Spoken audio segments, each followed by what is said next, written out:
কেমন আছেন সবাই? আখি শোভার আরও একটি ব্লগে আপনাদের সকলকে স্বাগত জানাই। আগের ব্লগে আপনাদের দেখিয়েছিলাম আমরা পৌঁছে গেছি দিল্লি বিশেষ একটি কারণে। এত উজ্জ্বল লাগছে চারিদিকটা, একদম ঝকঝকে রোদ, আর তার সঙ্গে রয়েছে বিভিন্ন রঙের সাজানো গোজানো জিনিসপত্র দিয়ে। এত সুন্দর লাগছে চারিদিকটা। আমরা পৌঁছে গেছি ছাতেই গায়ে হলুদটা হবে। কার বিয়েতে এসেছি সেটিই তো আপনাদের জানানো হয়নি। এসেছি আমি আমার এক খুড়তুতো বোনের বিয়েতে। খুড়তুতো বোন বলতে মিঠু কাকু বলতে যার মেয়ের বিয়ে, আর আমার বাবা হচ্ছে খুড়তুতো ভাই। সেই মিঠু কাকু আর মিতা কাকিমার একটি রাজকন্যা রুমি, ডাক নাম রুমি আর ভালো নাম রিয়া। এই যে রাজকন্যা রাজপুত্র দুজনেই ঢুকেছে। আমাদের বাঙালিদের গায়ে হলুদের অনুষ্ঠানটা এত সুন্দর লাগে আমার। সবাই দেখুন কি সুন্দর হলুদ রঙের, ছোট হোক বা বড়, সবাই হলুদ রঙের শাড়ি বা পাঞ্জাবি পরে এসেছে। এখন চলছে ফটোশ্যুট, আর ওইদিকে চলছে ছেলের আইবুড়ো স্নান। ছেলের বাড়িতে একদম ছেলেকে স্নান করে দিয়েছে হলুদ দিয়ে। এরপরে আমাদের মেয়ের বাড়ির সব গায়ে হলুদ লাগানো হবে মেয়েকে। কনেকে ঘিরে দাঁড়িয়ে রয়েছে কনের একমাত্র জামাইবাবু আর 3 ভাই, জিৎ, সৌরভ ছোট ভাই, আর আমাদের নয়ন দাদা। আমাদের নয়ন দাদা হচ্ছে ছোটদা, আর বড়দা আসতে পারেননি। ইন্ডিগোর তো ফ্লাইটের এত অসুবিধা চলছে সে তো আপনারা জানেনই, তো ওই জন্য অয়ন দাদা আসতে পারেনি। আর এই যে এখন কনের মা বাবা বলতে মিঠু কাকু আর মিতা কাকিমা মেয়েকে হলুদ লাগাচ্ছে, আর এটি হচ্ছে মায়ের শাশুড়ি। এত মিষ্টি ওনার কথাবার্তা, খুব ভালো লাগলো ওনার সঙ্গে পরিচয় হয়ে। এখন হলুদ লাগিয়ে দিচ্ছে মেয়ের জেঠিমার কাকিমা, আমার মা ও জেঠিমা হবে।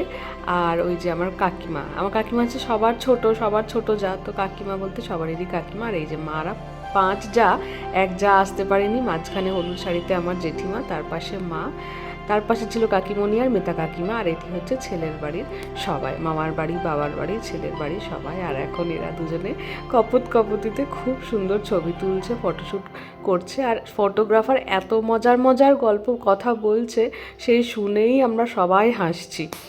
সন্ধেবেলায় সময় হবে না সেই ভেবে গায়ে হলুদের সময় আমরা সবাই গিফটগুলো দিয়ে দিচ্ছি। জেঠি দিল খুব সুন্দর একটা চেন, আর মায়ের কানেরটা তো আপনাদেরকে আগেই দেখিয়েছিলাম, মা যে কানেরটা দিচ্ছে, আর আমার আংটিটাও দেখিয়েছিলাম। তো যেটা গল্প করছিলাম আর কি, তো এই বোনে বলতে রুমি আর আমার মধ্যে বয়সের ফারাক ওই 8-9 মাসের।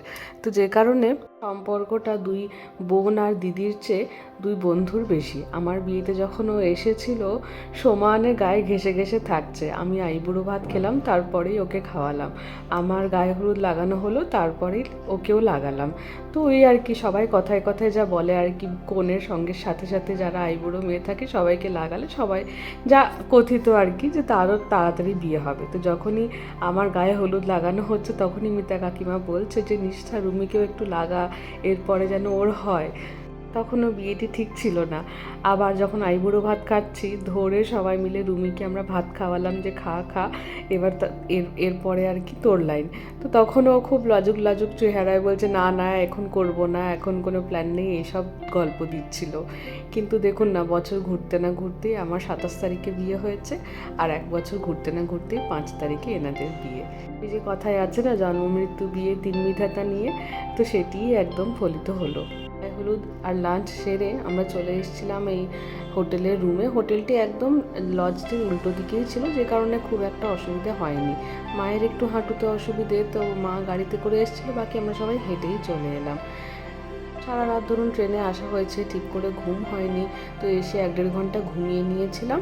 আর এই যে সন্ধ্যের দিল্লি দেখা যাচ্ছে খুব সুন্দর জানলা থেকে। 7 তলায় রয়েছি আমরা। আর বিয়ের বেনারসিটা তো 1 বছর পরতে পাইনি আমি, তো বিয়ের পরেই প্রথম আমার বেনারসিটি আমি গায়ে ফেলছি। এত সুন্দর লাগছে, আর এত স্মৃতি একসঙ্গে চলে আসছে। মনে হচ্ছিল ঠিক আজ থেকে 1 বছর আগে এই শাড়িটি আমার গায়ে ছিল, তখন আমি কনে ছিলাম, আর এখন আমি গেস্ট। আমি এসেছি আর এক কনের বিয়েতে, আমার বোনের বিয়েতে। প্রচুর স্মৃতি ঘিরে আছে এই শাড়ি। চলুন, হয়ে গেছি রেডি, আমরা পৌঁছে গেছি লজটিতে। চলুন সবার সঙ্গে পরিচয় করিয়ে দিই। ওই যে আমার কাকু বলতে কাকাই, আর ছোড়দা বলতে নয়ন দাদা, পাশে রয়েছে আমার জেঠি, আমার কাকিমণি আর মা। আর এইদিকে রয়েছে জিৎ, সৌরভ আর বিশাল। এটি হচ্ছে আমার পিসেমশাই। পিসি বেশ কবছর হলো মারা গেছেন, তো পিসে মশাই এসেছেন। এখন আমরা সবাই মিলে ছবি তুলে নিচ্ছি। ফটোগ্রাফারদের বললাম আমাদের একটা কাপল ছবি তুলে দাও, বলতেই ওরাই পোজ বলে দিচ্ছিল, এরকম করে ছবি তুলুন, ওইরকম করে ছবি তুলুন। বললাম না, ফটোগ্রাফারগুলো ছিল বেশ মজার। আর ওইদিকে শাঁখের আওয়াজ শুনতে পাচ্ছি, মনে হচ্ছে বর এসে গেছে। হ্যাঁ, ঠিক তাই, এই যে বর এসে গেছে টোপর পরে। একদিকে শ্বশুরমশাই, একদিকে শাশুড়ি মা বরণ করে নিয়েছে সবাই। এবারে আস্তে আস্তে ঢোকার পালা। আসলে ছোটো দিনের বেলা তো সব সাজতে টাজতেই এত সময় চলে যাচ্ছে, তো ওই জন্য আমাদের এই বিয়েটা বসার কথা ছিল 8:30 থেকে, কিন্তু অনেকটাই সময় দেরি হয়ে গেছে। ড্রাই আইস দিয়ে এত সুন্দর লাগছে দেখুন, ঠিক মনে হচ্ছে আকাশে হাঁটছে। খুব সুন্দর লাগছে চারিপাশটা। তো যেটা বলছিলাম আর কি, ঢুকতে অনেকটাই দেরি হয়ে গেছে, তো ওই জন্য 8:30টার সময় নয়, এরপরে লগ্ন রয়েছে 11টার সময়। সেই 11টা থেকে তখন বিয়েতে বসবে। তো এই যে শ্বশুর শাশুড়ি হাত ধরে জামাই উঠে গেছে স্টেজে, এরপরে কোণে আসার অপেক্ষা। ততক্ষণে আমি আর বিশাল আর সঙ্গে জিৎ চড়ক গেছিলাম স্টার্টারে কী রয়েছে একটু খাওয়া দাওয়া করতে। আর এই দেখুন আমার মিষ্টি বোনকে, আরও মিষ্টি লাগছে, কি সুন্দর সাজিয়েছে দেখুন, চোখ ফেরানো যাচ্ছে না। ড্রাই আইসগুলোর মাঝখান দিয়ে যখন হাঁটছে, পুরো মনে হচ্ছে সাক্ষাৎ মা লক্ষ্মী আস্তে আস্তে এগিয়ে এগিয়ে আসছে। বর বউ দুজনেই পৌঁছে গেছে স্টেজে। এরপরে কিছু ছবি তুলি, পরের বিয়ের অনুষ্ঠানগুলি আপনাদের সামনে পরের ভিডিওতে নিয়ে আসবো। ততক্ষণে আপনারা সকলে খুব ভালো থাকবেন, সুস্থ থাকবেন, সাবধানে থাকবেন। ভালো লাগলে লাইক, শেয়ার, সাবস্ক্রাইব, কমেন্ট করুন। আর কেমন লাগলো ভিডিওটা আমাকে অবশ্যই কমেন্ট করে জানাবেন। সবাই ভালো থাকবেন, সুস্থ থাকবেন। দেখা হচ্ছে খুব শিগগিরই পরের একটি ব্লগে।